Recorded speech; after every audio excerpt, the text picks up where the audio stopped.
Dryad sells the Fey enchantress she had kidnapped to Manfred von Karstein, among the most powerful vampire lords of Sylvania. Manfred, ever the treacherous one, attempted to kill Dryad and failed, but indeed later found great use for the captured mage in summoning the Lord of all Undeath, Nagash. In Bretonnia, the civil war between Malabad and Leoncourt continued on. On one side was the Snake and his undead forces, gifted to him by the traitor Tomb King Arkin the Black. On the other side were the knights and peasant levies, led by King Luen Leoncourt and their wood elf allies, led by Ariel and Orion. Due to the superior numbers of the zombie army, the ASRAI Bretonnian alliance suffered a crushing defeat to Malabad. Worse, the Lady of the Lake, who the ASRAI had thought to be their ally, had secretly never forgiven the 1,000 or so wild hunts Bretonnians had suffered through their lands, slaughtering her worshippers, who were, in turn, expected to act as a shield between the outside threats of the world and Athel Loren. Furthermore, Dryad's kidnapping of Lilith's chief priestess, the Fey enchantress, and Ariel's subsequent lukewarm response to such a blasphemous transgression was the final straw for Lilith. The elven goddess used the knowledge she had gained from Ariel in times past to severely wound the Mage Queen. This hurt not only Ariel, but the goddess of life, Isha, whose essence is eternally tied to Ariel, and the Oak of Ages, the nexus of all living things on the planet, and by extension the balance between life and death the ASRAI referred to as the Weave. So great was the damage from this act, that queen and tree and goddess, and indeed nature itself on the material plane, began to wither away. Indeed, within the Oak of Ages now swarmed a brood of writhing maggots. Alarauhio, the Everqueen, also felt this affront to nature to her core, even across the seas in Ulthuan. She was also an avatar of Isha, just like Ariel. She traveled to Athel Loren to heal the Oak of Ages. In the meantime, herds of beastmen took advantage of the forest's weakness and attacked. When Alarauhio arrived in Athel Loren, she began the process of restoring the ancient oak. In exchange, a wood elf force led by Ariloth is dispatched to help save Alarauhio's daughter Aliathra. The Ever-Princess was being used by Arkin the Black in the same Shyish-infused ritual Manfred was participating in to resurrect Nagash. Ariloth, along with a high elf ally, Eltharion the Grim, failed to save Aliathra. Ariloth escaped, but not before Archon the Black crumbles Eltharion into dust. Meanwhile, back in Athel Loren, Alarauhio had managed to heal the Oak of Ages. But Mage Queen Ariel, and by extension, the Weave, and by further extension, Isha, and by even further extension, Alarauhio herself, were still unwell. Ariel was dying. Isha was suffering from divine dementia. To truly heal things back to the way they were, Alarauhio ended up having to absorb Ariel's ebbing life force into her own body. Before Ariel's ego is absorbed into Alarauhio, Lilith confirms to her that the gods are the sole survivors of the last universe. Warhammer Fantasy is in a permanent cycle of death and rebirth. As each time chaos destroys one world, survivors from the last escape and form a new one as its reigning gods. The Wood Elves eventually accepted Alarauhio as their new queen, as they could not deny the power of Isha's essence, regardless of the vessel she chose to manifest within. Alarauhio returns with her new Wood Elf subjects via the teleporting world routes to Ulthuan, where she bends the knee to Malekith, who, half of Ulthuan, due to inexplicable reasons that will be explored in another tome, had crowned as the new Phoenix King of the High Elves, despite him leading the Dark Elf side of the centuries-long civil war that followed the Sundering. Alarauhio, being the Everqueen, was now Malekith's wife, though the relationship was purely political. The greatest champion Ulthuan had ever seen was Tyrion. He had long cherished the intimate relationship he shared with Alarauhio. He was also foremost among the elves who refused to accept Malekith as their leader, after all the pain and suffering he had inflicted upon the High Elves through the centuries. In a rage, he did what was long forbidden, drawing the Widowmaker's sword from the altar of Cain, becoming the avatar of the god of murder and sacrifice, unknowingly emulating what had already transpired amongst the elven pantheon in the heavens eons ago. Tyrion sought to capture his once lover and baby's mother Alarauhio against her wishes. At Tyrion's side in the upcoming battle is the Cult of Cain, who, upon seeing their god manifest within Tyrion as a vessel, could not resist his power. At Malekith's side is Alarauhio and all of the Wood Elves. On both sides are a mixture of High Elves and Dark Elves, choosing their side depending on their own individual morality.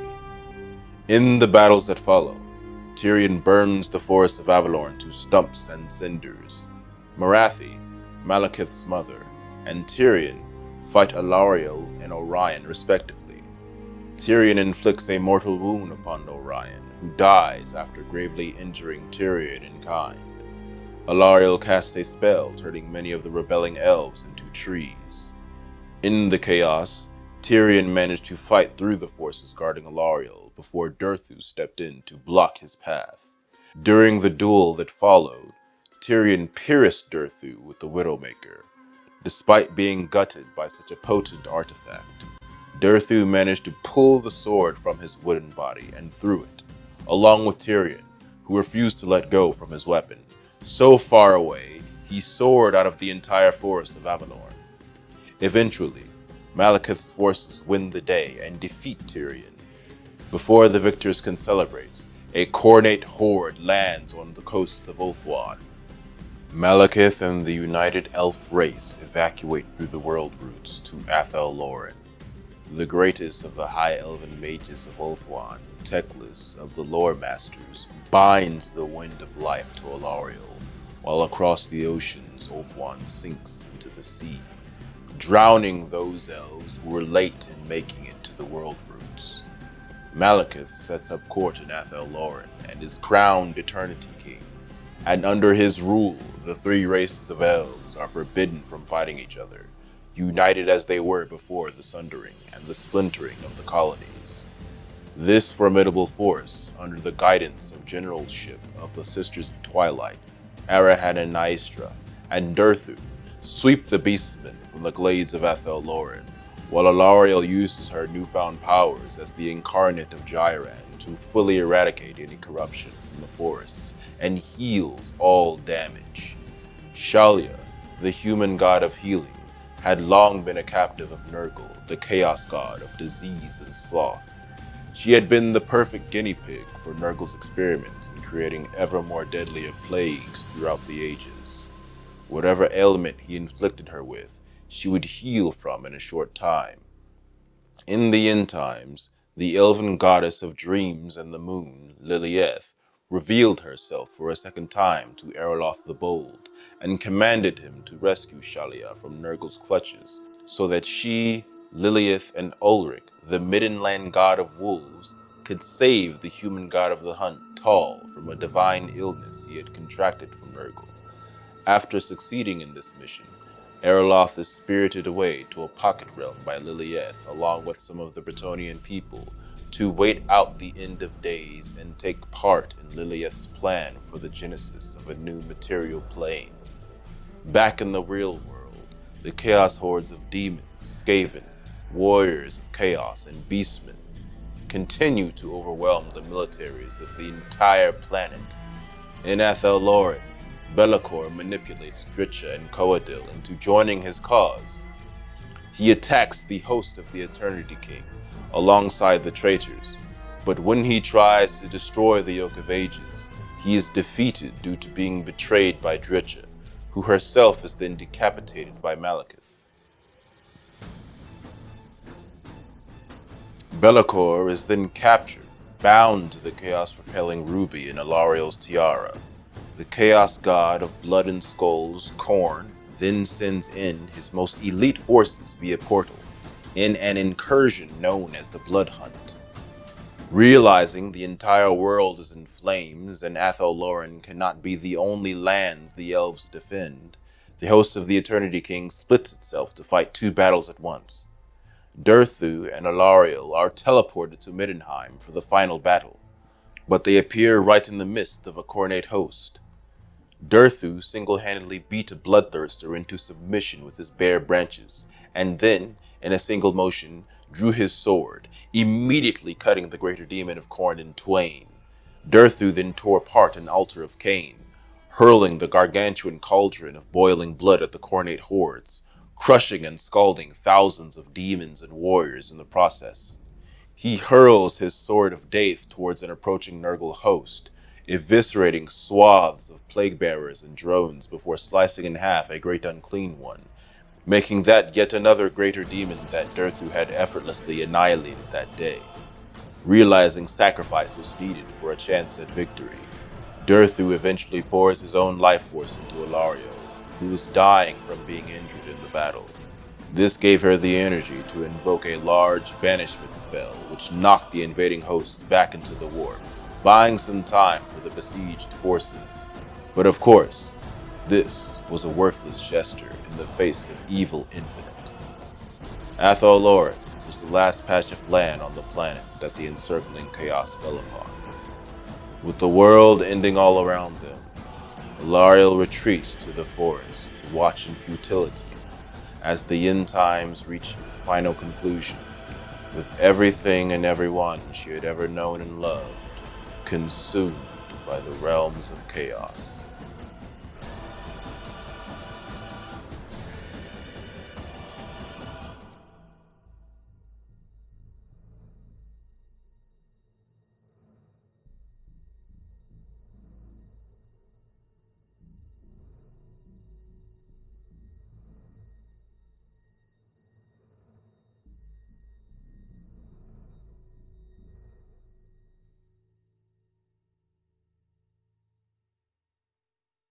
Amadri Ironbark, Lord of Aranok, the Summerstrand, was cut down defending Alariel and her fellow incarnates during the Blood Hunt. Ariel, the Mage Queen of Athel Loren and the Avatar of Isha, was wounded by the rival goddess Lilieth, probably for centuries of unanswered injustices inflicted upon her worshippers by Athel Loren, and then absorbed by Alariel, the Everqueen.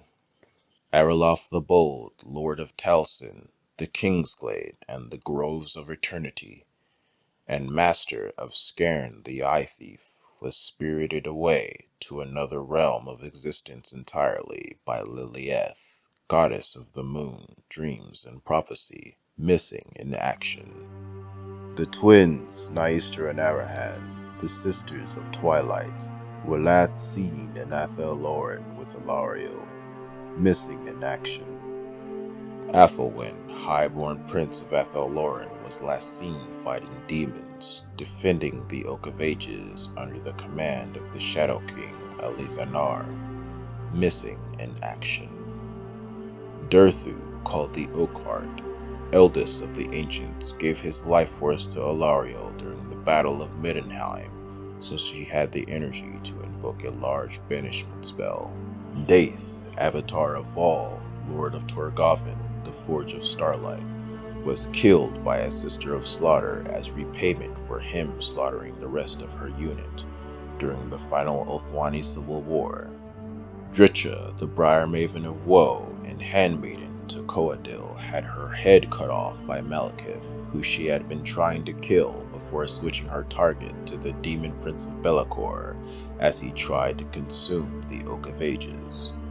Gwerkis, the Tree Man, guardian of the Willowkin, was torn apart by Kabanda during the Blood Hunt. Kalara, the Huntress of Widrioth, replaced the human goddess of healing, Shalia, as Nurgle's test subject for his plagues. Lothland, the brave, battle standard bearer of Athel Loren, was cut into pieces by the blades of demons holding high the banner of his homeland, long after he drew his last breath. Nyeth, the prophetess, high seer of Athel Loren, was captured by Bellicor, who defiled her living body in a foul ritual employing haruspicy to predict how the end times would proceed. Archaon then mutated Nyeth's body into a chaos portal following the prophetess's attempt to scry the Everchosen, killing her after the portal had fulfilled its use. Orion, master of the wild hunt, king in the woods, and avatar of the god Kurnos, was slain in a duel with Tyrion, the avatar of the god of sacrifice and murder, Cain, but not before wounding him to the point of needing Alarauhio's healing.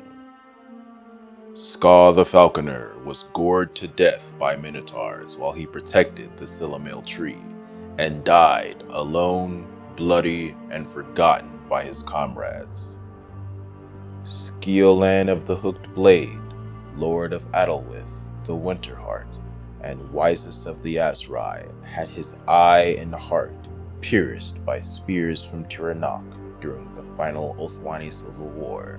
The Landor, Lord of Argwalon, the Moonspring Glades, known as Doomstar for swooping down on his great eagle Gwandor under the cover of night to slaughter goblins encroaching upon Athel Loren, was knocked out of the sky and smashed into the ground during the blood hunt by a bloodthirster's flail.